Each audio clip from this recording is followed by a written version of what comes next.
E aí, gente, tudo bem? Hoje eu vou contar pra vocês como que eu saí do armário, como foi pra minha família receber essa notícia, como que eu deixei de ser sigiloso, discreto, fora do meio, me tornei orgulhoso de mim mesmo, militante. E já vou contar pra vocês que não foi rápido, tá? Só aconteceu aos 22 anos de idade e também não foi fácil, foi bem difícil na verdade. Mas pra entender o porquê foi tão difícil, a gente precisa voltar lá atrás na minha infância. Porque a minha família sempre foi protestante, não só aqui dentro de casa, mas minhas tias também, minhas tias são pastoras. E eu sempre trabalhei dentro da igreja, eu tocava teclado na igreja, imagina. Então eu sempre fui muito envolvido com a religião e a gente sabe o peso, né, que a homossexualidade tem dentro das igrejas. E eu frequentei a igreja durante muitos anos.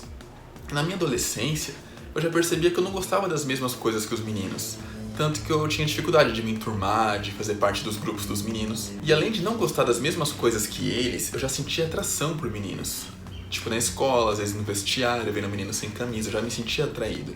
Só que tudo isso em segredo, eu nunca contei isso pra ninguém naquela época, porque imagina, se nem eu conseguia processar isso direito na minha cabeça, imagina abrir isso pra alguém. Estava fora de cogitação. Pra vocês terem ideia, durante a adolescência, eu já via pornô gay. Eu tô passada, chocada. Só que, tipo assim, eu acabava de assistir e vinha aquele peso, aquela culpa. E aí você fica mal, você fala, meu, eu vou pro inferno, o que eu tô fazendo da minha vida? E em 2012 só, eu saí da igreja. Aqui em casa, na verdade, todo mundo saiu.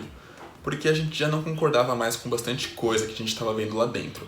Mas a gente não deixou de acreditar, de ter a nossa fé. Ou seja, todo aquele peso, aquela culpa continuou comigo. Só que agora eu era um desviado. Eu sempre falei na escola, né, no ensino médio e tudo mais, que eu era hétero. Eu era muito hétero, eu gostava de menina, mas eu nunca ficava com nenhuma menina. Não sinto verdade de você, acho você sim incoerente. Eu tinha desejo por meninos, só que isso tudo era segredo. Era só pra mim, ninguém sabia a real. Acho que eu nunca abri isso pra ninguém nessa época. Eu ficava bravo e triste às vezes quando alguém falava que eu não era hétero, quando algum amigo duvidava. E, tipo, tinha bastante piadinha já na escola, sabe? Tinha bastante gente que tirava sarro, falando assim, ah, esse menino é viado, esse menino é gay. E isso me machucava de certa forma. Mas eu sempre batia no peito e falava, não, eu sou hétero, você é louco, eu sou gay? Nunca. Eis que cheguei aos 18 anos de idade. Até então eu nunca tinha beijado nenhum menino, nunca tinha transado com nenhum menino. Era tudo fetiche e desejo. E aí chegou a faculdade. A faculdade, eu gosto de falar que foi o melhor e o pior momento da minha vida. Por quê? Eu cheguei muito disposto a viver aquela experiência e não me proibi de nada. E nesse momento, imagina que eu saí da igreja em 2012. Eu entrei na faculdade na metade de 2013. Durante esse tempo eu já tinha ressignificado minha fé, eu já estava um pouco mais livre daquela culpa que a religião coloca. Mas eu ainda carregava um pouco de medo, sabe? De ser gay. É isso. E aí na faculdade eu não me entendia como gay ainda. Eu ainda batia no peito e falava pra todo mundo, eu sou hétero, eu gosto de mulher. Será que ele é? Mas, como eu tava disposto a viver toda aquela experiência, se você já fez faculdade, você sabe do que eu tô falando. Muito bem-vindos ao nosso início de curso. Todo mundo tirando a roupa e enfiando o dedo no cu do colega do lado. Acontece bastante coisa na faculdade. E aí comecei a sair, conhecer gente. E aí foi onde eu dei meu primeiro beijo gay e primeiro sexo gay e tudo mais, no sigilo. E foi aí que começou a pior parte. Por quê? Eu comecei a viver a minha sexualidade sempre escondido. E é muito ruim você ser alguém, você performar um papel de uma coisa que não tem nada a ver com você. Ou seja, pra todo mundo eu era hétero, eu era macho. Mas na realidade, eu tava ficando com outros caras escondido. E eu tinha dificuldade de assumir isso, de botar isso pra fora, de falar, gente, eu gosto de homem, entendeu? Pra vocês terem ideia, eu tentei namorar durante a faculdade com meninas. E eu chorava muito, assim, quando eu chegava em casa, porque eu falava, meu, fulano disse que eu sou gay. Por que ele acha que eu sou gay? Ainda eu converso com bastante gente dessa época. E assim, depois que eu me assumi, várias pessoas falaram, Matheus, todo mundo já sabia. Mas você ficava bravo, você não aceitava muito bem. E aí foi a pior parte, assim, ser esse discreto, sigiloso e fora do meio. Pra mim era muito, muito, muito pesado, porque sempre que eu ficava com um cara, ou eu transava com um cara, depois vinha todo um peso de culpa de novo. Mas é diferente daquela culpa da religião. É uma culpa, é um peso de eu estar mentindo pra mim mesmo, sendo alguém que eu não sou. Vocês entendem? Isso é muito duro e machuca muito. Foi nessa época que eu comecei a fazer terapia, inclusive, que isso me ajudou muito. Santa terapia, por favor. Façam terapia. E aí a gente chega em 2018, que foi o ano em que eu me assumi. Eu fiz um resumão de toda essa história só pra vocês entenderem que eu passei por muitos momentos de culpa, de negação, em que eu não me entendia muito bem. Quando acabou a faculdade, minha faculdade acabou em 2017. Naquela época, Até 2018 eu comecei já a falar assim, talvez eu seja bi. É verdade. Quer dizer, às vezes não. Mas ainda assim eu vivia muito discreto e muito fora do meio, assim. Mas eu já estava começando a internalizar essa questão. E aí eu comecei a trabalhar, né? Depois de formado, eu virei chefe numa empresa. E assim, minha vida estava indo às mil maravilhas. E aí eu comecei já a falar para algumas pessoas próximas. Mas aí, gente, a vida, ela apronta umas coisas assim que vem pra te derrubar mesmo, sabe? Pra falar assim, amada, hoje não. Eu me apaixonei e deu tudo errado, tá? Não vou nem falar, ai, foi lindo, teve um momento bom. Não, deu tudo errado, foi uma merda, eu sofri pra cacete. E apesar de ter dado tudo errado nessa história de se apaixonar, por que foi importante? Porque foi daí que eu falei assim, meu, esse menino, ele é perfeito, ele é autêntico, ele era assumido já, tá? Ele é autêntico, ele tem um coração bom, por onde ele chega ele cativa as pessoas, ele é perfeito, assim. E assim, eu falei, se eu quero ter alguma chance com esse menino, eu preciso viver a minha verdade, eu preciso pôr pra fora quem eu realmente sou.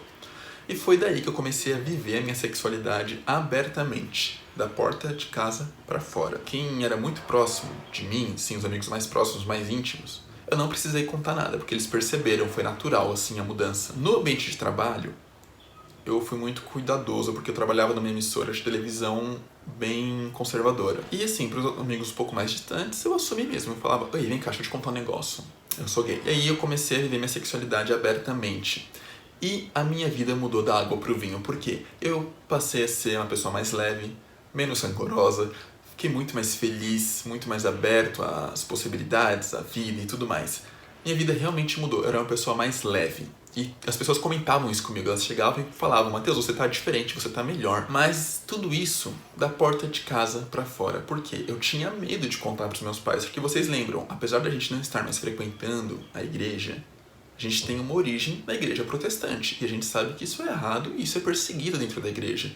Então eu tinha medo de qual poderia ser a reação deles. Até que chega outubro de 2018. Bolsonaro ganha as eleições presidenciais. Jair Bolsonaro, do PSL, foi eleito presidente da República com 55,13% dos votos válidos. Eu chorei muito no dia que saiu o resultado, né? Eu tava vendo a apuração na televisão e eu chorei. Eu falei assim, meu, tá todo mundo fudido.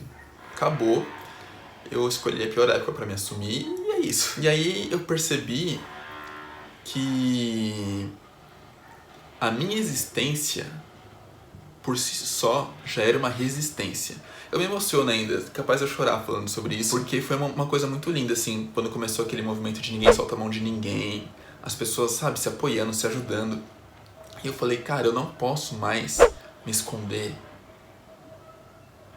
pra ninguém. E aí, acho que na mesma semana eu cheguei, contei aqui dentro de casa, falei, olha gente, é o seguinte, é isso, eu tô vivendo minha sexualidade assim desde tal ano, e abri o jogo, contei tudo.